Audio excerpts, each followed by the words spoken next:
at kami ay umaharap sa iyo ng may banal na pagkatakot at kinikilala ka namin bilang Panginoon na tagapagligtas. Patawarin mo kami, Panginoon, sa anumang kasalanan namin nagawa at linisin kami sa anumang karamihan na mayroon pang natitira po sa kanya. We thank you, Lord, for the life sa araw na ito na pinagkatindi mo kami upang muling magkasama-sama at magpuri sa iyong pangalan at tumalangin. Lord, sa umaga pong ito namin na ang salita mo na aming pagpupulayan ay magsilbing masarap na pagkain na makapagpapalakas po sa aming spiritual na pagpupuhay. Ipaunawa, ipaintindi po dito sa amin ang mensahe mo na ito. At ako na gagamitin mo lamang ako likod mo, mensahero, tagapagturo upang malinaw na maunawaan ng iyong mga anak ang iyong mga salita. Sa pangalan ni Jesus. Amen. Ang series po natin sa buwan na ito ay Power Connections. Tatapusin po natin siya sa araw na ito sa week 4 na may title na Join and Knit Together. Pero bago po natin tunghayan ang mensaheng ito, nais kong bigyang linaw ulit yung kahulugan ng Power Connections. Pagka narinig natin yung phrase na Power Connections, ang unang bagay na pumapasok ako personal ay power plug.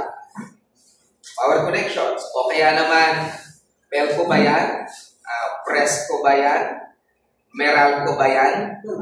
In short, ang pumapasok agad sa isipan natin ay source na pinag-uunan natin ng energy.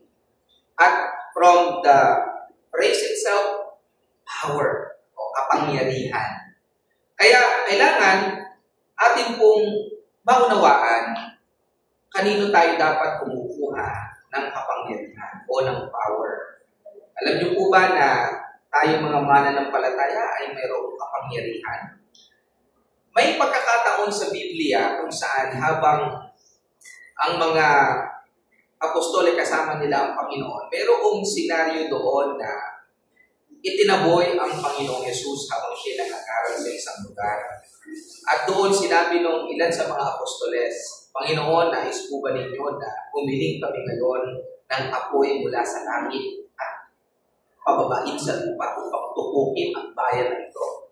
Sinansala sila ng Panginoon sapagkat sabi ng Panginoon, hindi ninyo nalalaman ang kapangyarihan na mayroon. Hindi ninyo nalalaman ang kapangyarihan na mayroon. Ano pa? Sa tuwing tayo po ay nagsasambit ng mga pananalita, alam niyo po ba na there is power in your tongue? Kaya, mga magulang, mag-ingat tayo kapag kami sinusumpa natin ang ating mga anak. Kapag ka sinasabi mo, papahamak ka sana, o kaya naman, ganitong mangyari sa iyo, alam niyo po may kapangyarihan doon. Minsan, hindi intensyon, dala ng galit ay minsan isusumpa natin ang isang tao. May kapangyarihan po sa ating mga salita. Kaya mag-ingat po tayo. Subalit, maiiwasan po natin ang pagkakamali kung alam natin yung tunay na source ng kapangyarihan na pinanggagalingan ng ating kapangyarihan. Ibig sabihin, kung tama yung source ng kapangyarihan na pinanggagalingan ng iyong kapangyarihan, yung dumadaloy na power sa iyo ay isang bagay na nagpapa-edify. Pag sinabi po nagpapa-edify, yan po yung salita na sa Ingles na ibig sabihin po niya, isang turo o isang impormasyon na nagdudulot ng kaliwanagan o nagdudulot ng paglago sa isang tao. Hindi siya nagdudulot ng kapahamakan. Pagka mali ang source ng iyong power, kaya nga, di ba, mayroong kasabihan na kapag ka marami kang kapangyarihan, marami kang responsibilidad. Totoo po yun. Kasi sa responsibilidad po ng kapangyarihan ay ang tamang paggamit na ito at higit sa lahat, ito ba ay nakatutulong o nakakasama? Kaya, maigi na atin pong maintindihan kung bubuksan din po natin ang Biblia sa aklat po ng John. Ipinangaral ng Panginoong Hesus na siya ang tunay na puno ng ubas at tayo ang mga sanga. By analogy, pwede po natin i-apply yung puno, yung pinaka-trunk. No? Siyempre, yung puno, bago po may trunk yan, meron yung mga ugat. At sabi niya, kayo yung mga sanga. Binasa niyo pong aklat ng John, chapter 15. At sabi niya, malibang kayo ay nakasumpong o nakahugpong, naka-attach sa Ingles, sa akin, sabi niya, wala kayong magagawa. Basic yan sa biology na ang sanga, habang nakadikit siya sa puno, palago ang kanyang stem. Diba? Anong mas maliit sa trunk? Stem. O ano ba yung mas maliit mas malaki ng kaunti sa stem? Branch. Diba? So, basta yung branch na yan o yung stem na yan ay nananatiling nakasumpong o naka-attach dun sa trunk, yung source ng energy. Ano man yung nutrients na nandoon sa trunk, di ba, ay nakukuha nung sanga at nananatili siya malakas. At ang sabi ng Panginoon, sabi niya, I am the true vine. Ako ang tunay na puno ng ubas. Ibig sabihin, meron bang hindi tunay na puno ng ubas? Meron po. Remember that there are two powers in this world contending against each other. Yan ang kapangyarihan ng Diyos at ang diablo. Pero don't be confused. Habang tayo nabubuhay po dito sa daigdig, tayo po'y panalo na kung tutuusin. Dahil nung mamatay ang Panginoon dun sa krus ng Kalbaryo, 2,000 taon na nakalilipas, nagwagi na siya. Sabi ng Panginoon, it is finished. Tapos na. However, ang kaaway, hanggat hindi pa po nagaganap yung mga sinasabi sa pahayag, sa Revelation, nandiyan pa kasi siya. Para siyang liyong umaatungal at naghahanap ng masisila. At tayo pong mga Kristiyano ay hindi po exempted dun sa mga pwede pong masila. Kaya, importanteng pag-aralin po natin ngayon itong mensahe about join and knit together. Yan po ang topic natin, join and knit together. Sa Tagalog, madali naman sabihin yan, pinagsama-sama at tinahing magkakasama. Join and knit together. Pinagsama o tinahing magkakasama. Isa pang magandang analogy ay yung walis tingting. Diba yung walis tingting, pagka marami na sila, itinali mo na, pwede mo nang ipang walis, malakas na siya. Pero pag isa lang, pwede mo pantusok. No? Pwede mo ganon-ganon, nakakaguhit, pero lagyan mo isa, dalawa, tatlo, habang dumadami, mas lumalakas.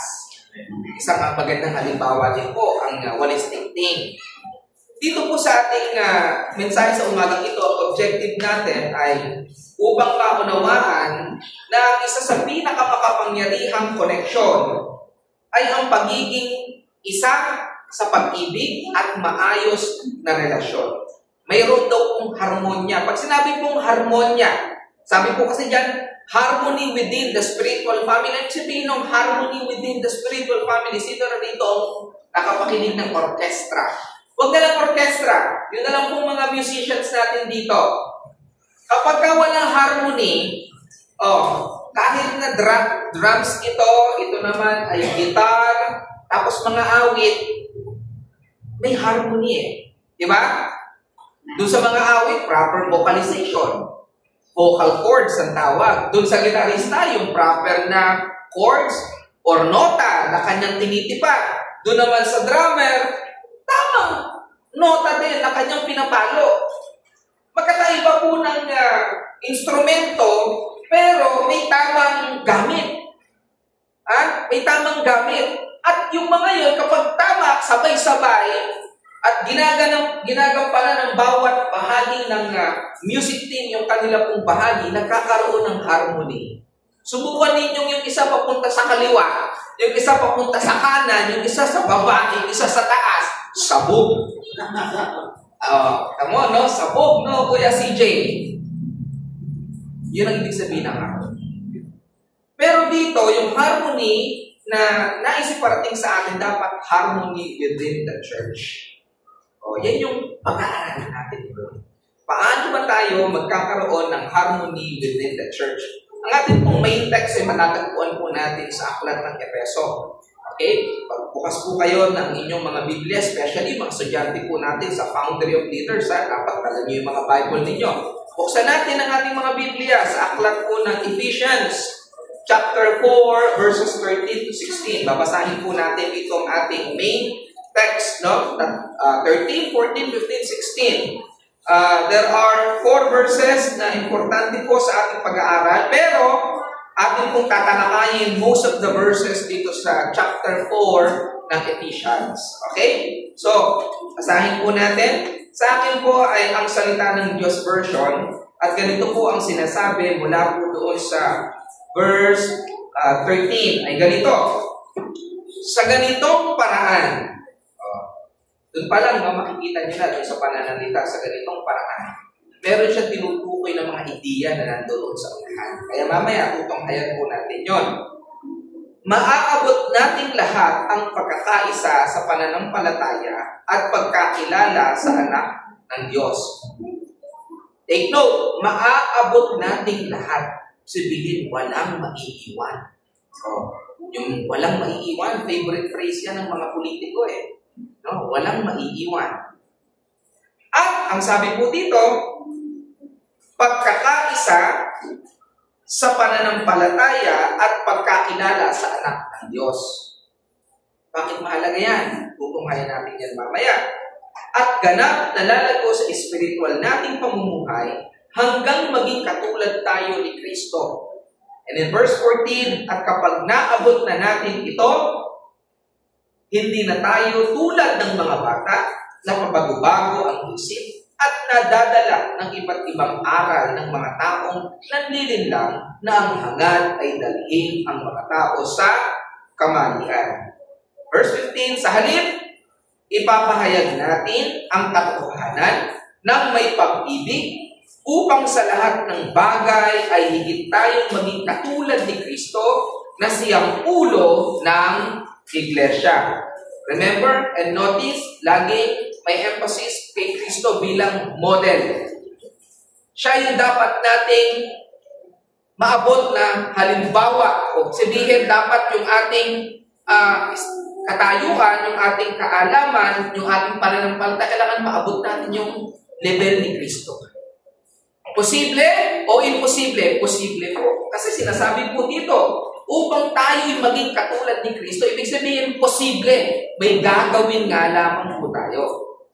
No? At sabi po dito, sa pamumuno niya, ang lahat ng bahagi ng katawan ay nagkakaugnay, at ang bawat isa'y nagkakaisa sa kanilang pagtutulungan. At sa pagganap ng bawat isa sa kani-kanilang tungkulin, ang buong katawan ay lalago at lalakas sa kanilang pagmamahalan. Purihin po pagkabasa ng salita ng Panginoon. Panginoon, maraming salamat sa umagang ito.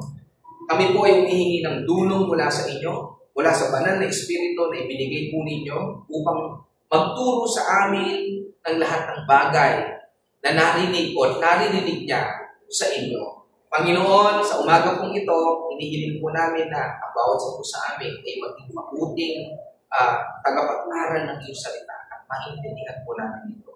Sa pangalan ni Jesus, Amen at Amen. Ngayon, para maintindihan po natin ang mensahe po sa umaga pong ito. Anyway, 3 points lang po ito, ha? Hindi po tayo mahihirapan. 3 points lamang po ito.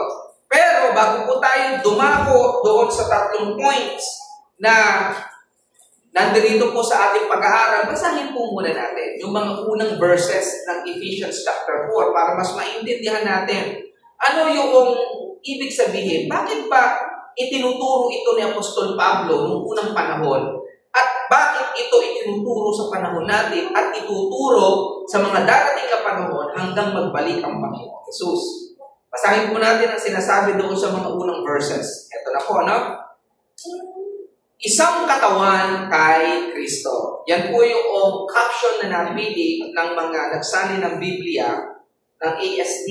para po dito sa chapter 4, yung paunang caption sa Biblia. Pag binabasa niyo po kasi yung Bible niyo, minsan may mga caption po sila para mas madali siguro maunawaan ano yung nakapaloob doon sa mga susunod na verses doon sa part na yun ng Biblia. So dito, sabi niya, iisang katawan kay Kristo. Minsan, pagbababong ka pang mananampalataya, tayo ay nagtatanong, ano ba itong sinasabi nilang katawan kay Kristo? Ito ba yung nung ako yung hindi pa Kristiyano, ang pananampalataya ko ay pananampalataya pa ng Roman Catholic pagka may ostia, katawan ni Kristo. Yun ba yun? Yun ba yung tinutukoy doon? Iisang katawan kay Kristo. Yan ang isa rin sa mga bagay na uunawahin po natin sa umaga po ito. So sabi po niya sa verse 1 ay ganito, kaya bilang isang bilanggo dahil sa paglilingkod sa Panginoon, hinihiling kong mabuhay kayo ng karapat-dapat bilang mga tinawag ng Diyos. Notice, bakit kailangan pang sabihin ni Apostol Pablo na bilang isang bilanggo dahil sa paglilingkod sa Panginoon? Then, binigay niya yung kanyang pagsamo, yung pleading niya na hinihiling kong mamuhay kayo ng karapat-dapat bilang mga tinawag ng Diyos. Kasi po si Apostol Pablo ay nabilang po dahil sa kanyang pangalanan. Umaapila siya na bigyan halaga naman sana ninyo yung dahilan ba't ako nakatulong kayo. Nangaral ako sa inyo. At dahil sa pangangaral ko, maraming nagaling sa akin, ayaw tanggapin ang katotohanan. Ako yung binalanggo nila. Alam nyo, nakita ko one time in my Facebook feed yung group ng Cup of Faith ng CCF, yung Christ Commission Fellowship Church. May announcement sila doon na some 24 trained personnel nila ang ikinulong. Alam nyo po bakit? Dahil, allegedly, hindi ko po alam yung pinakapaksa, bilang po doon, dahil nagpasimula sila ng mga house churches. At ikinonsider daw yung mga house churches nila as illegal gatherings. So dahil sila yung namumuno doon, mga dinakip sila at ikinulong at iimbestigahan. Alam niyo po, sa Pilipinas, ang bansang Pilipinas ay isa sa may pinakamaluwag na pulisiya pagdating po sa freedom of religion. Okay? Yung kalayaan na ipahayag ang iyong pananampalataya. Pero, mapapansin po natin, minsan, unti-unti, nagkakaroon na rin po ng mga pulisiya pagsikil sa pananampalataya. Kaya, ang apela po natin, no, habang hindi pa po mahirap ang pagpapahayag ng pananampalataya, ipangaral natin ang Panginoon Jesus. Tayo ay maswerte o pinagpala sa lugar na ito sapagkat sa ibang bansa, gaya po ng China o ibang mga bansa na masyado yung kanilang human rights doon na hindi mo po pwedeng pakialaman sa pananampalataya ko. Gaya po sa Australia, pwede kang mangaral doon. Pero kapag sinabi na ng kausap mo na ayaw niya, tigilan mo na. Kasi pwede ka nang ipahuli sa pulis. Pwede kang magpahayag. Pero kapag sinabi na niya, ayoko kung sinasabi mo, tumigil ka na, nagpumilit ka pa, pwede ka nilang itulong. Sa Middle East, buti nga, ibang mga Middle Eastern countries ay open na din. Yung mga founders po ng The Lord Reigns ay mga ex-OFWs na na-assign po sa Saudi Arabia, iba't ibang bahagi po ng Middle East. Doon ang kanilang mga gawain ay kung ano-anong pakulo ang kanilang ginagawa para yung kanilang mga gatherings ay hindi mahuli. O halimbawa, nag-gathering sila, meron na silang protocol. Pag may pumasok na pulis, Happy birthday to you! O, gano'n. Para kunwari, birthday party lang. May protocol na sila, tapos may watcher. Pero bakit gano'n yung paglaganap noon? O doon sa Middle East, makita mo yung mga mananampalatayang galing po ng Middle East, talagang pag-umuwi ng Pilipinas, nakakapoy. Pero pag nasa Pilipinas na, yung kanilang apoy unti-unting namamatay. Kailangan pa ba nating dumanas ng hirap, ng persecution para lang po lumaganap ang salita? Huwag naman po. No? Pero yun ang masaklap na katotohanan. Pag yata ang tao ay sinisikil, mas lalo siyang nag-iinit. Pero parang counter-logic yun, ano? Parang illogical. Di ba dapat the more na may comfort ka, the more na magpasalamat ka. Minsan sa buhay natin, ganyan din tayo mga mananampalataya. Minsan, kapag ka nasa komportabling buhay ka na, hindi mo na ipinagpapasalamat yung mga bagay na ibinigay sa iyo. Pero nung wala ka pa sa komportabling buhay, bawat blessing na binibigay sa iyo ng Panginoon, kasi nandun ka pa sa stage na nag-iimpo ka pa, talagang pinupost mo, andyan yung pagpapasalamat mo, pero pag nandun ka na sa rurok ng tagumpay, tamad-tamad mo na. Ayaw mo nang lumabas. Hanggang sa unti-unti, yung mga naabot mo, nawawala na rin sa'yo kasi hindi mo na pinapahalagaan. Nung gumanda na yung pamumuhay mo, nung naging maluwag ka na. Ganun din po minsan sa pananampalataya. Kung kailan maluwag, doon tayo nagiging pabaya. Doon tayo nag-down ng ating guard. Kaya sa boxing, di ba? At all times, at all rounds, kailangan yung guard mo, huwag mong ibababa. Kasi may chances na tamaan ka ng power punch. Hindi ka pwedeng, hindi ka laging handa. Yan din po ang paalala sa atin ng Panginoong Hesus sa kanyang pangangaral. Tayo ay maging handa sa lahat ng pagkakataon. Kasi sabi niya, darating siya na hindi natin alam. Siya darating na parang isang magnanakaw. Ang magnanakaw naman, di naman darating na nagpapaalam. Oy, di naman niya parang silupin na nagpapaalam muna, oy, nanakawan kita. Tapos, catch me if you can. Parang ganun silupin, di ba? May walang ganun na magnanakaw talaga. Magnanakaw, papasukin ka niya na hindi mo alam. Kaya sabi ng Panginoon, magbantay kayo. O ano ba yung halimbawang binigay doon sa Gospels? Sabi niya, parang isang babae yan na betrothed to marry a husband. Kasi noon sa unang panahon, iiwanan ng would-be groom yung kanyang bride. At yung bride, laging nakaready na darating yung groom niya at papakasalan siya. At pag natagpuan siyang ungrateful, hindi na matutuloy yung kasal at kahihiyan yun noong unang panahon. At kultura nila yun noon. At yung kulturang yun, reflection po yun ng darating na panahon. Tayo ba sa pagbabalik ni Kristo ay karapat-dapat tayo na ikasal sa Kanya? Alam niyo ba ikakasal ang iglesia ng Panginoon sa Panginoong Hesus? Basahin niyo po ang Revelation. We will be bride to Jesus Christ. And Jesus Christ is the groom. Amen? Yes. At sa pagbabalik ng Panginoon, dapat matagpuan po niya tayong karapat-dapat. So paano tayo matatagpo ang karapat-dapat? Kailangan lagi kang handa. Nagtitrain ka. Di ba? Nagtitrain ka. Pag hindi ka nagtitrain, hindi ka handa, baka kagaya ka noong 5 dalaga na hindi nagdala ng extra oil. Yung 5 dalaga na nagdala ng extra oil, umuwi yung 5, bumili muna dun sa bayan, dumating yung ikakasal. Alam nyo, pagdating ng Panginoong Hesus, wala na po yung second chance. Walang motion for reconsideration doon. Final and executory ang judgment palagi.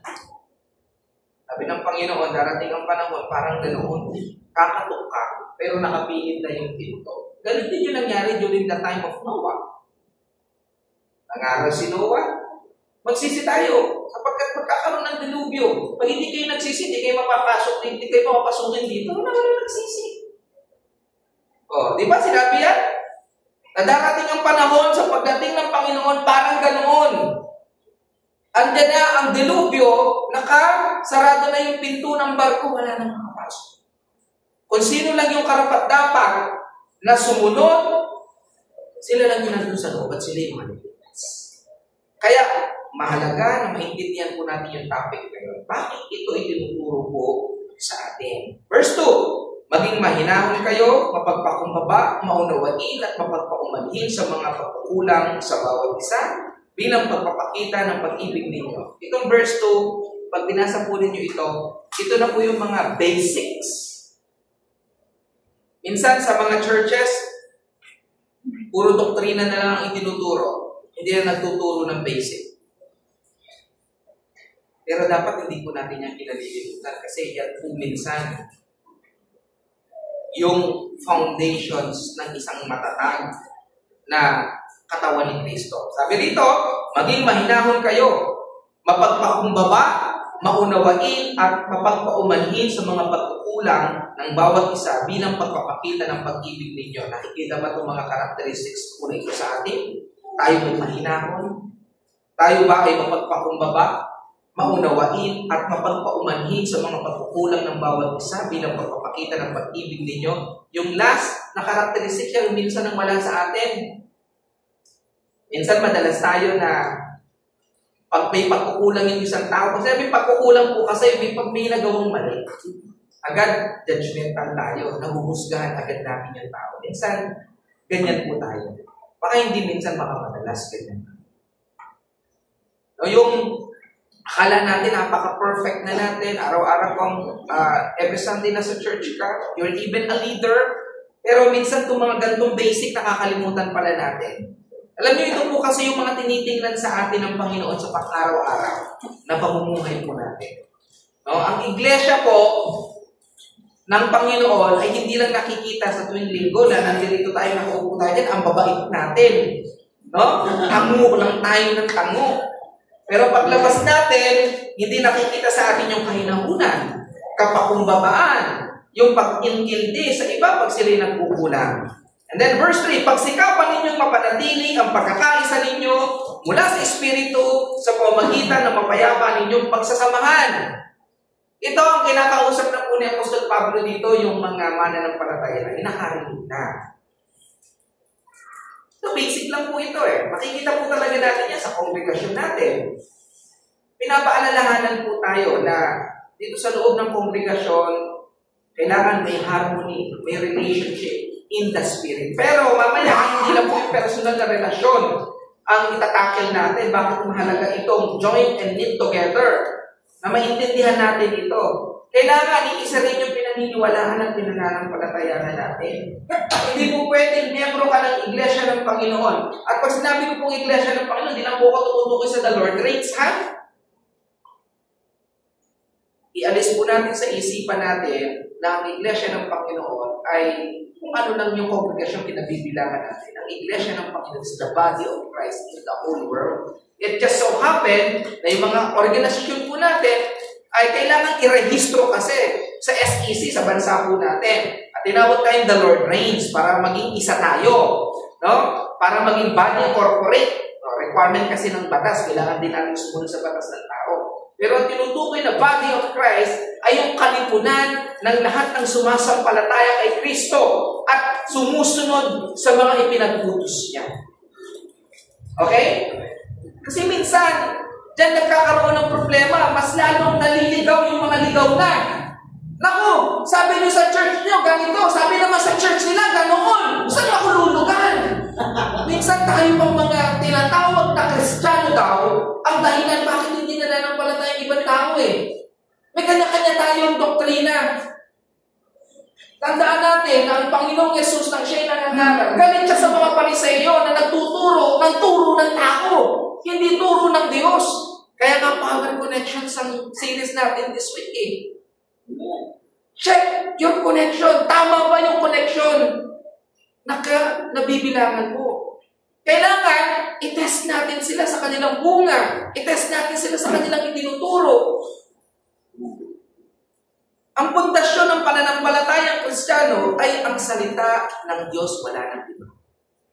Yung doktrina, ang tawag po dyan, theology. Pag sinabing theology, study of God, interpretasyon na yan ng tao. Wala namang problema sa interpretasyon ng tao eh, basta nakaangkop sa salita ng Panginoon. Amen? Kailangan walang dissension in the body of Christ. Dapat wala tayong makita na pagbabaha-bahagi ng katawan ni Kristo. Kasi nga itinuturo sa atin, magkaroon tayo ng harmony, ng pagkakaisa in the Spirit. Remember, bago po umakyat ang Panginoong Yesus, nanalangin siya. Sabi niya, Father, I pray for them, not to the world. Sila na ibinigay mo sa akin at sabi niya, doon sa mga ibibigay mo pa sa akin. Nung nanalangin ng Panginoong Yesus, wala pa tayo doon. Bahagi tayo nung mga ibibigay pa sa Kanya. So in short, iisa ang panalangin ng Panginoon na lahat ng sumasampalataya sa Kanya, iisa ang pananampalataya. Iisa yung itinuturo. No, yan ang call ngayon eh. Yun ang call ngayon sa church o sa churches na magkaroon po tayo ng isang pananampalataya. No, huwag tayong magkaroon ng pagkakabaha-bahagi. Na pag nakaharap mo dyan, nakasalubong mo dyan yung isang mananampalataya, ay, sino pa siya? Kahit anong congregation pa siya kabilang. Basta yan ay mananampalataya, dapat iisa kayo ng pananampalataya. Kasi bakit hindi lang naman mga the Lord dreams ang aakit sa langit? Di ba? Hindi lang naman the Lord dreams ang aakit sa langit. So, para sa akin, magandang maunawaan natin na ang harmony ay dapat sa buong body of Christ. At ang pundasyon natin ay ang salita ng Diyos. No? Kaya nga, ang mga taga-Bereans noon, nung mangaral si Apostol Pablo, naikwento ko na ito sa inyo, agad ba silang naniwala sa sinabi ng Apostol Pablo? Oo, pero chinek nila. Tama ba yung sinasabi ni Apostol Pablo? Doon sa salita ng Diyos, nung na-check nila tama, nananampalataya sila. Verse 4, sapagkat iisang katawan lamang tayo na may iisang espiritu at iisa ring pag-asang ibinigay sa atin ang tawagin tayo ng Diyos. Remember, si Apostol Pablo po ang sumulat nito. At ang letter na ito ay to the Ephesians. Kung hihiwa-hiwalayin natin ang iglesia noon sa epistles ni Apostol Pablo, may mga taga-Colosas, may taga-Corinto, may taga-Galatia, may taga-Epeso. Iba't ibang churches. Pero wala silang magkakaibang doktrina. Iisang doktrina ang tinuturo ni Apostol Pablo sa kanila. Iisang pangangaral. At ang nais ni Apostol Pablo, maging iisa ang simbahan. O ang body of Christ. Amen? At ang sabi po dito, iisang Panginoon, iisang pananampalataya, at iisang bautismo. One Lord, one faith, one baptism. Bautismo na lang. Ang body of Christ, minsan nakakahiwa-hiwalay pa. Anong bautismo mo? Diba? Bautismo sa tubig, bautismo sa banal na Espiritu. Ano ba ang sinasabi ng Biblia? May bautismo sa tubig, may bautismo sa banal na Espiritu. Hindi kailangang magtalo. Kaya nandito tayo mga kapatid, mamaya, itong main topic na ito, napakaganda ng topic na ito. Palalakasin ito tayo. No? Ito pa, sabi rito, iisa ang Diyos at siya ang Ama nating lahat. Nag-ahari siya, kumikilos at nananahan sa ating lahat. Kaya minsan, bakit kayo lang bang anak ng Diyos? Yung mga ganon. Pero malinaw, na kung tunay yung ating pananampalataya, tunay yung ating pagsamba, walang pagtatalo-talo dyan. Kasi ang sabi nito ng Apostol Pablo, iisa ang Diyos. Siya ang Ama nating lahat. Nag-ahari siya at kumikilos sa pananahan sa ating lahat. But again, ito kung sulat na ito ay sulat sa mga mananampalataya sa Efeso. Ibig sabihin, mga mananampalataya na ang sinusulatan ng Apostol Pablo dito para manahan sa atin ang Diyos requirement. Hindi naman mananampalataya ka sa Diyos. Verse 7, ngunit binigyan ang bawat isa sa atin ng kaloob ayon sa nais ibigay ni Kristo. Tulad ng sinasabi sa kasulatan, nang umakyat siya sa langit, marami siyang dinalang bihag at binigyan niya ng mga kaloob ang mga tao. Ngayon, ano ang kahulugan ng umakyat siya sa langit? Ang ibig sabihin nito ay bumaba muna siya dito sa lupa. At siya na bumaba rito sa lupa ay siya rin umakyat sa kataas-taas ng langit para maging lubos ang kapangyarihan niya sa lahat ng bagay. Now, punta po tayo doon sa unang point po natin. Receive one spiritual food. Ang main text ay 4:13. Ephesians 4:13, ang sabi po dito ay ganito, di ba? Sa ganitong paraan, maaabot nating lahat ang pagkakaisa sa pananampalataya at pagkakilala sa anak ng Diyos at ganap na lalago ang espiritual nating pamumuhay hanggang maging katulad tayo ni Kristo. O, ito yung sinasabi ko po sa inyo kanina na bago yung verse 13, mayroong kaparaan ng mga binanggit si Apostol Pablo dun sa mga unang verses. At importante na ma-take note natin yung verse 11. Ang sabi po sa verse 11 ay ito, ang iba'y ginawa niyang apostol, ang iba'y propeta, ang iba'y mangangaral ng magandang balita, at ang iba naman ay pastor at guro. Papaliwanag ko po itong verse 11 mamaya. Ginawa niya ito para ihanda sa paglilingkod ng mga hinirang at sa galing lumago at maging matatag tayo bilang katawan ni Kristo. Kaya sinabi yung verse 13, sa ganitong paraan, maaabot natin lahat ang pagkakaisa sa pananampalataya at pagkakilala sa anak ng Diyos at ganap na lalago sa espiritual nating pamumuhay hanggang maging katulad tayo ni Kristo. Question. Sino rito ang magtataas ng kamay na alam niya sa sarili niyang yung kanyang pananampalataya kay Kristo ay kaya niyang pangatawanan? Sabihin, kahit sino makausap niya, kaya kong i-depend ang aking pananampalataya. Taas po ang kamay. Okay. Very good. So mga hindi pa nagtaas ng kamay, maaaring naghahanap pa kayo ng karagdagang impormasyon. Tama rin yan.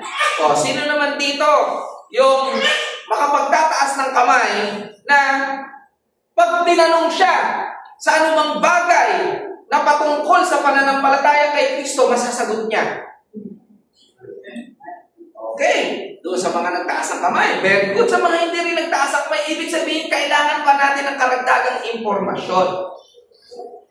Balik po tayo doon sa verse 11. Ang sabi po dito, para maintindihan po natin yung verse 13 na sa ganitong paraan, maaabot natin lahat ng pagkakaisa sa pananampalataya at pagkakilala sa anak ng Diyos at ganap na lalagong espiritual sa espiritual nating pamumuhay hanggang maging katulad tayo ni Kristo.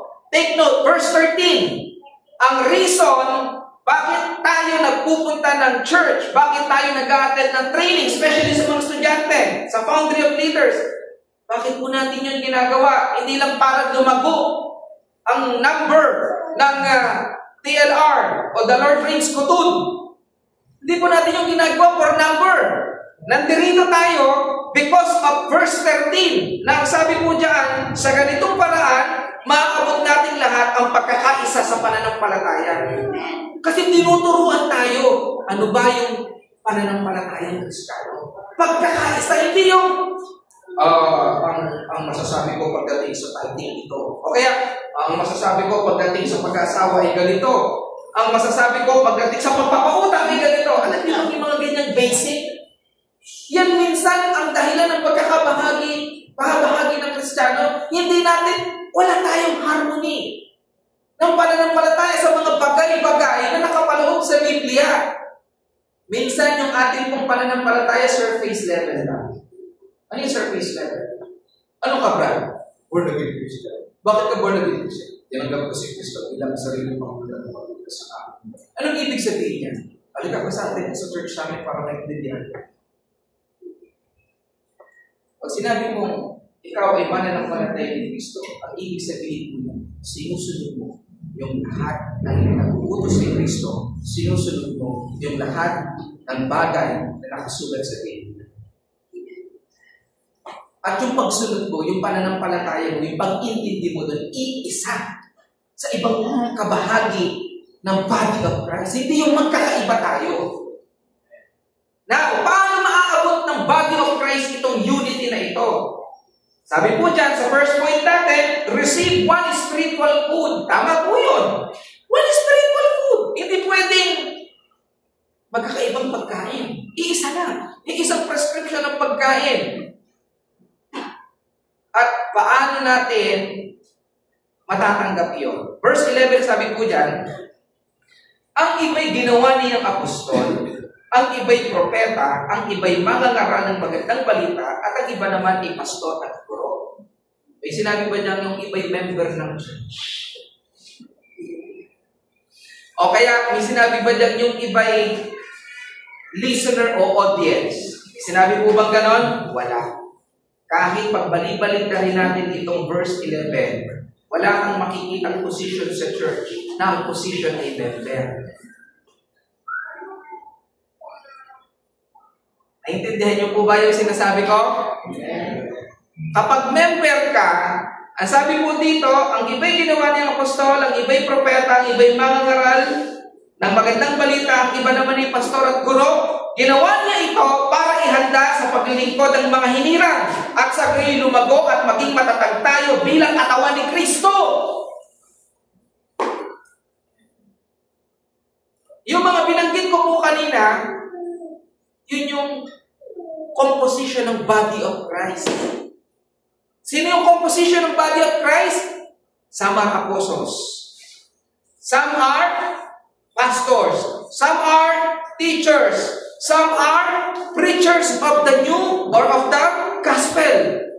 Walang sinabi po niyang member or audience. Anong ibig sabihin? Kailangan lumago po tayo. Wala sa pagiging audience. Wala sa pagiging, masakit man sabihin ito yung word na ginagamit, wala sa pagiging taga-bukas ng Panginoon.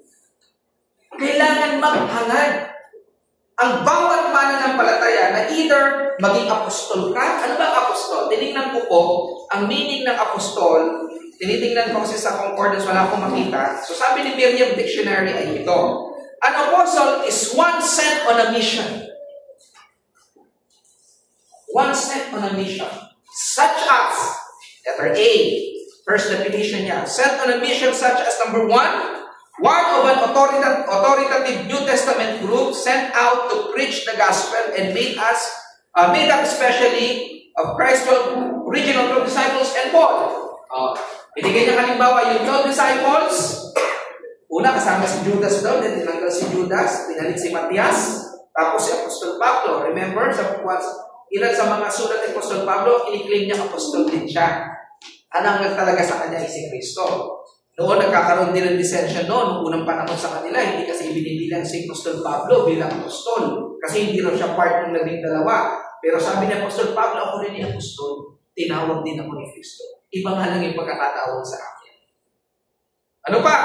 The first prominent Christian missionary to a region or group, a person who initiates a great moral reform or who first advocates an important belief or system, an ardent supporter. Yun ang isang apostol. In short, tagasunod, tagapangaral, defender ng faith. Yun ang apostol. Ganun ka ba? Ano pa yung isa? Na bahagi ng body of Christ? Propeta. Pero be careful sa mga self-proclaimed prophet.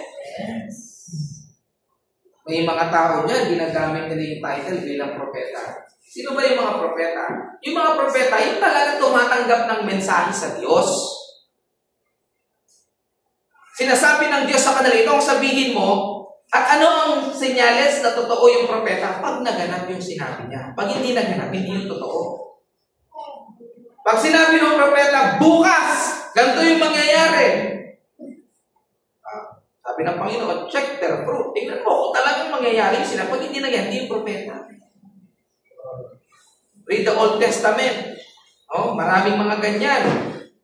Mga propeta noong unang panahon, pero na-twist din sila. Nagsabi sila ng mga bagay na hindi naman sinabi ng Diyos. Kaya be careful mga kapatid. Minsan, marami akong narinig na ganito sa pananalita nila. Minsan di tayo maingat sa pananalita natin. Sabi ng Diyos sa akin! Sinabi ba ng Diyos sa'yo? Ganito yung gawin mo! O narinig ko sa Diyos? Kung narinig mo talaga okay lang Kaya meron maingat po sana tayo. Kung talagang sinabi ng Diyos sa iyo, dapat talagang sinabi ng Diyos sa iyo. Baka naman nabasa mo nang doon sa Biblia. Pwede mo sabihin, nabasa ko. Sabi ng salita ng Panginoon, ganito. Pero yung sabihin mo, sinabi ng Diyos sa akin, minsan kasi yung akin like a prophet. Sino ba ang mga propeta? Basahin natin ang Biblia. Ang mga propeta, yung talagang kinakausap ng Diyos at sinasabi doon sa tao na yun, ito ang sabihin mo. Remember, nung mangyari yung pangangalo niya ni David, may propetang pinadala ang Diyos. Di ba? Sabi ng Diyos sa propeta, sabihin mo kay David. Hindi na sinabi ng propeta kay David. Ganon ang propeta. Ano pa? Ang iba'y mangangaral ng mabuting balita. O, tanong ko muna pala, meron ba rin propeta? Nasaan kami ng mga propeta dito? Iba po yung propeta sa Marites, ha? At saka Tolits. Minsan may mga propeta dito eh. Nagkasabay lang, magkaakbay na daw. Propeta. Bakit? Yung iba sabi dito, mangangaral ng mabuting balita o magandang balita. Minsan ba sa buhay mo, nagawa mo nang i-share ang mabuting balita sa classmate mo? O, si Brother Joshua. Lakpan nga natin ang Panginoon sa buhay ni Brother Joshua.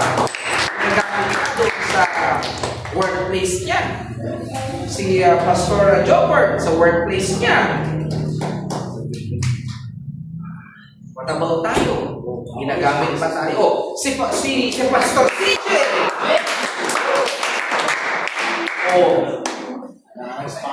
Alam niyo kung magkakaroon tayo ng by deduction, makikita mo yung part ng body of Christ. O halimbawa, may mga mangangaral na rito. Si Pastor Jobert, si CJ, si Pastor Joshua, yung ibang mga nangangaral. Yung unang participation, alam nyo, mahirap man i-imagine, pero yun ang katotohanan. No? Meaning to say, you're not part of the body of Christ. Ano ka pa? Para ka lang laging bago. No, na dapat laging sinusuyo. Bago sa pananampalataya na kakapamara lang sa iyo ngayon, kaya kailangan dalhin ka palagi sa church. Amen. Alam nyo,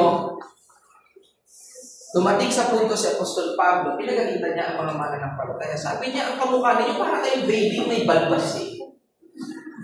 Sabi niya, dapat sana ang kinakain niyo na ngayon ay solid food. Pero hanggang ngayon, sabi niya, gatas pa rin.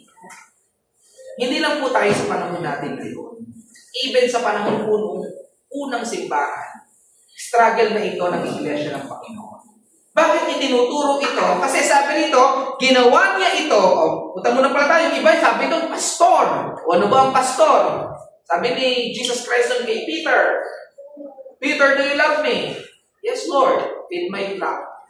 Peter, do you love me? Yes, Lord. Tend my flock. Alagaan mo ang aking mga pupa. So yun ang pastor. Tagapagpakain, utupan ng Panginoon. Tagapag-alaga. Yung iba daw ay guro, tagapagturo. So mamili na kayo dyan. Pero tandaan po natin, yung mga bagay po na yan, hindi po yan ipinipilit, ha? Hindi po yan multiple choices. Ay, dito na lang ako sa propeta. Baka magaling kang magtagmi-tagmi lang sa hindi mo ganoon. Ito pong mga kaloob na ito, ano ang sabi? Ang sabi po dito, ngunit binigyan ang bawat isa sa atin ng kaloob ayon sa nais ibigay ni Kristo. Ang nagbibigay po ng mga bahaging ito, kung ikaw ay magiging propeta, kung ikaw ay magiging apostol, tagapagturo ng ebanghelyo, ikaw ay magiging pastor, hindi po natin yung pinipili.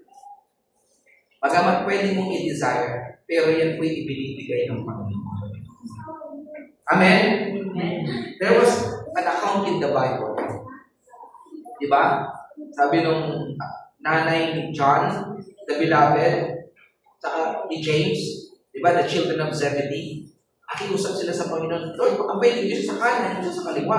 Sabi ng Panginoon, hindi kasi ako ang nagdi-decision na. Yung Father. Alam nyo, ganun din sa ating mga kaloob. You desire it. Ako naniniwala, the moment na tinanggap mo ang salita ng Panginoon, may ibinigay na kaloob sa iyo. Nasa atin na lang kung paano po natin yan tutuklasin. Kailangan nating tuklasin. Yan po hindi na ituturo. Yan ay natutuklasan. Sa iyong paglago, sa iyong patuloy na pag-attend ng church, pag-attend ng training, pagbabasa ng salita ng Panginoon, pananalangin, kakausapin ka ng Panginoon sa puso. Ipapaunawa niya yan sa iyo. At higit sa lahat, kausapin mo siya. Tanong mo sa kanya, Lord, ano yung bahagi ko sa iyong iglesia? Ako po ba'y propeta? Who knows? Ako po ba'y tagapagturo? Ako po ba'y pastor? Ako po ba ay preacher ng gospel? Ako po ba'y apostol? But again, wala pong nakalagay dyan na member. Kasi lahat yung mga binanggit ko, lahat yung members. No, pero dapat may participation tayo. Kasi bakit? Sabi po doon, ulitin ko, ang reason ay para maging malakas ang body of Christ. Ginawa niya ito para ihanda sa paglilingkod ang mga hinirang. Ginawa para sa paglilingkod, maging handa sa paglilingkod ang mga hinirang. So dapat po talaga, pag nasa tayo, i-desire natin. Pag uwi mo mamaya, tanongin mo ang Lord, Lord! Maglilingkod ako, pero hindi ko pa alam saan. Turo mo sa akin, Lord, i-desire mo. Sabi, para ihanda ka. Kaya next time na magpatawag dito sa church, meron pong training na ganito. Dapat mo lang sapilitan. Kasi bakit narinig mo na itong message na to? Hindi ka na exempted. Hindi mo pwede sabihin, hindi mo pa narinig yung message. Kaya namin ipinaparinig sa inyo. Kasi, alam nyo po, huwag nyo hayaan maging casualty pa tayo. Napaka-bless mo na isa ka sa bilyong-bilyong tao sa daigdig na tinawag at tumutugon. Napakaraming hanggang ngayon hindi pa tumutugon. Ang daming hanggang ngayon hindi pa nakakarinig ng mabuting balita. What if bukas kunin na ang buhay nila? Saan sila pupunta? Ikaw, nakatanggap ng mabuting balita, nag-respond ka, pero hindi pala doon natatapos. Hindi pala natatapos yung nag-respond ka lang. Kailangan pala maging body ka ni Christ. Maging bahagi ka ng katawan ni Kristo. Kasi bakit may reward na naging Christ? May reward na naging Christ. And, yung second point po natin, pursue intentional maturity. In verse 14, ang sabi, ganito, at kapag naabot na natin ito, hindi na tayo tulad ng mga bata na bago-bago ng isip at nadadala ng iba't ibang aral ng mga taong nanlilin lang na ang hangad ay dalhin ang mga tao sa kamalian. Ito yung sinasabi ko, mga kapatid. Kaya tayo hinihikayat na lumago sa pananampalataya, maging bahagi ng body of Christ, magkaroon ng bahagi sa body of Christ, mag-train, mag-aral, lumago sa pananampalataya.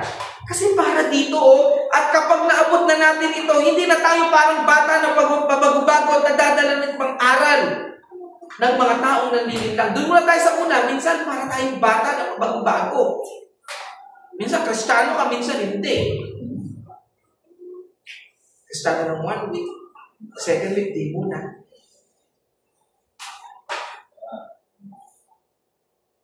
Di ba? Tanong mo minsan ang sarili mo, kailan ka weak sa pananampalataya? Kapag wala kang masyadong ginagawa tungkol sa iyong pananampalataya, di yung time na weak ka. Kapag wala kang prayer life, these are the basics. Nagbabasa ng Bible. Tapos, yung mga bagay sa mundo, yun ang ginagawa mo, yun ang biggest time sa buhay mo. Yun yung mga time na nalilintang ka ng kahawa niya. Dali mo paniwala. May nag-post lang sa Facebook, naniniwala ka na. Kasi yung mga time na binabaw mo yung guard mo. Pero kailan ka malakas? Kailan ka hindi na mapaniwala basta-basta? Pag sobrang nag-iinit ka, nag-uumagin ka sa iyong pananampalataya. Pagka nag-train ka, kahit sa eskwela subukan nyo sa eskwela. Maten ka ng school, kahit anong schooling yan, huwag ka mag-aral. Feeling mo parang ang papel na ang gaan-gaan mo. Parang lagi kang takot pagka may pasok. Kasi bakit hindi ka nag-aaral? Pero kapag ka-studious ka, no, ikaw yung grade conscious, talagang aral na aral ka, tapos yabang mo, papasok ka, proud na proud ka. Hinihintay mo, tawagin ka ng teacher mo kasi parang makasagot ka. Di ba? Wala pang tanong, nakataas yung kamay mo, CJ. Grabe, nag-iinit ka sa pag-aaral. Kasi nag-train ka. Ready ka anytime. O, sino rito yung proud na proud ka pag nakasagot ka sa maganda sa teacher mo, no? Hanggang yung cloud nine mo, hanggang kinabukasan, pagpasok mo, piling mo, lahat taktingin sa'yo kasi ganda ng performance mo kahapon. O kaya kanina, ganun. Dapat ganun tayo, mga kapatid.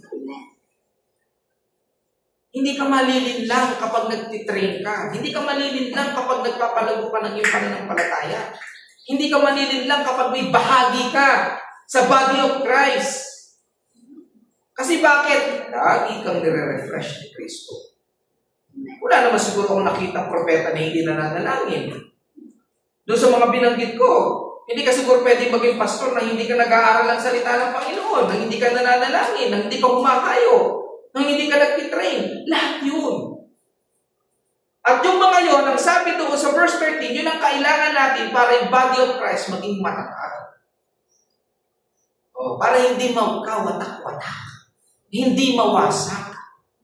Na ang Panginoong Hesus po ay umakyat na sa langit nung nangangaral na yung 12. There was an account in the Bible na yung Sanhedrin nagkatipon-tipon. Tapos may isang tumayo doon. Sabi nung ibang mga elders doon, pagbawalan na lang natin sila na huwag nang mangaral. Nung si Apostol Pedro ay nangangaral doon sa sinagoga, pinapangaral nila sa Jesus Christ, sinuli sila, di ba? Pinagbabawalan sila, huwag silang mangaral about Jesus Christ. Kasi nga, pinapako nila yun eh. Tapos, pinahagupit nila sina Peter, pero bago ipasok doon sa Sanhedrin, nag-usap-usap sila. Ano ba gagawin natin sa mga tao na? Sabi ng iba, wala na lang namin sila na huwag mangaral. Pero they were cautioned by one of the members of the council. Basahin yung book of Acts. Nandun yun. Sabi ng isang member of the elders na magaling. Sabi niya, tandaan ninyo, merong isa dito dati na nangangaral ng isang ideya. Nung mahuli siya at mapatay, yung mga disipulo niya nagkawatak-watak. Nawala din yung uprising. Nawala din yung pagsunod nila. Ngayon, sabi niya, kung itong mga tao na ito, yung pinapangaral nila tungkol kay Kristo, hindi katotohanan, sabi niya, natin pa rin mawawala din yan. Kahit anong turo nila, dahil hindi naman totoo, mawawala din yan. Kaya sabi niya, maging cautious tayo. Napigilan ng mga tao ito. Kasi kapag ito ay sa Diyos, hindi ito mawawala. Sabi niya, maging cautious tayo. Kaya, nung pumasok na Peter, hindi nila pinakinggan pa rin, sinabihan pa rin sila. O, ganito na lang, papahagupit na lang namin kayo. At huwag nyo nang ipangangaral si Kristo, ha? Anong sabi ni Peter? Doon yung sinabi yung kanyang famous line.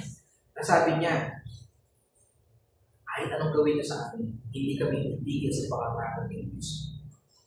Sabi niya, Diyos ang huhusga. Kung kayo ang tama, o kami ang tama, ay pagpatuloy namin ang pangangaral ni Kristo. In short, kagaya nung naging halimbawa ng one of the members of the council, kung matatag yung kongregasyon na itinatag kay Kristo, tayo mananatiling matatag, tayo ay mangangaral, tayo ay magpapalago, nang hindi tayo mabawasan. Yung body of Christ mananatiling malakas, matatag. Amen? Amen. And last point, sabi po dito, give your share. Sabi po dito, in verse 16, pero bago po yun, nakita natin yung 15, sabi po ito, sa halip, ipapahayag natin ang katotohanan ng may pag-ibig upang sa lahat ng bahagi ay higit tayong maging katulad ni Kristo na siyang ulo ng iglesia. Sa pamumuno niya, ang lahat ng bahagi ng katawan ay nagkakaugnay-ugnay at ang bawat isa ay nagkakaisa sa kanilang pagtutulungan. At sa pagganap ng bawat isa sa kanilang tungkulin, ang buong katawan ay lalago at lalakas sa kanilang pagmamahal. Kung titingnan niyo po yung mensahe, iisa lang. Iisa lang. Pagganap ng tungkulin ng bawat isang bahagi ng katawan ni Kristo. Uulitin ko po, ha? Kung may isa kayong nais, o may isa akong nais nyong matandaan na mensahe sa umagang ito ay ito. Sa body of Christ, sa body of Christ, walang bahagi na ang partisipasyon ay tagapakinig. Sa body of Christ, ang bahagi ay either ikaw ay apostol, ikaw ay pastor, ikaw ay guro, ikaw ay propeta, o ikaw ay tagapagturo ng mabuting balita o tagapangaral ng mabuting balita. Yan lang yung bahagi ng body of Christ. Walang bahagi ng body of Christ na tagapalakpak, tagapakinig. Yung tagapakinig, para yan sa mga hindi pa mananampalataya. Kasi sabi ng Bible, di ba? Mananampalataya ng tao, kung mapapakinggan nila, ang mabuting balita. That is for the unbeliever. Kanina sabi ni Brother Joshua, alam nyo ba na ang Diablo o si Satan, maraming alam sa Bible? Tayo ba may alam na Bible verses? Kasi sabi ni Pastor Joshua kanina, si Satan na, daming alam na Bible verses eh. O minsan, ganun tayo, no? Kristiyano ka na tumingan, pero wala kang alam ng Bible verses. Wala pong ganung bahagi sa tao. Kailangan alamin mo ano yung iginawad ni Kristo sa iyo na bahagi niya sa kanyang katawan. Ikaw ba'y propeta? Parang ang taas na calling nun, no? Pero it's not impossible. Ikaw ba ay mangangaral ng mabuting balita? Ikaw ba'y pastor? Ikaw ba'y guro? Ikaw ba'y apostol? Mamili ka din dyan. Pero Panginoon ko nagpipili. At sabi po doon, pagka tinayuan natin yung mga kanya-kanyang gawain na yan sa loob ng iglesia, mananatili tayo bukas. At yan ang magpapalakad tayo sa atin. Amen? Alright, tayo pong lahat ay tumayo. Tayo pong lahat.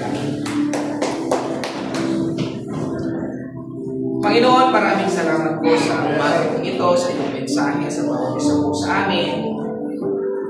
At Panginoon, naway itong mensahe ito maintindihan po ng bawat isa po sa amin, Lord. This is a very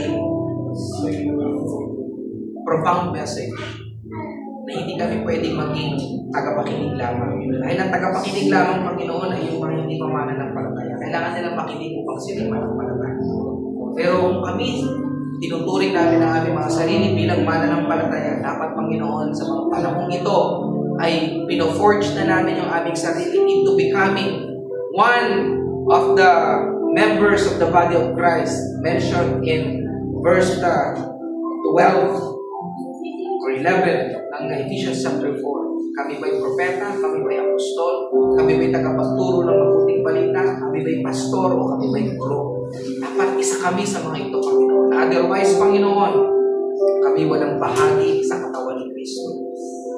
Lord, dalangin ko sa mga kapatid po namin sa iglesia na ang bawat isa magsikay, magkaroon ng desire, Panginoon, na maging bahagi ng iglesia. Magkaroon ng saysay ang aming pagdalo sa iyong gawain linggo-linggo. Magnasa kami, Panginoon. Kausapin ka namin, Panginoon. Hingin namin mula sa iyo ano yung kaloob na inilaan mo para sa amin na magagamit po namin sa pagpapalakas ng iyong iglesia o ng iyong katawan. Sa pangalan ni Jesus, Amen. Amen.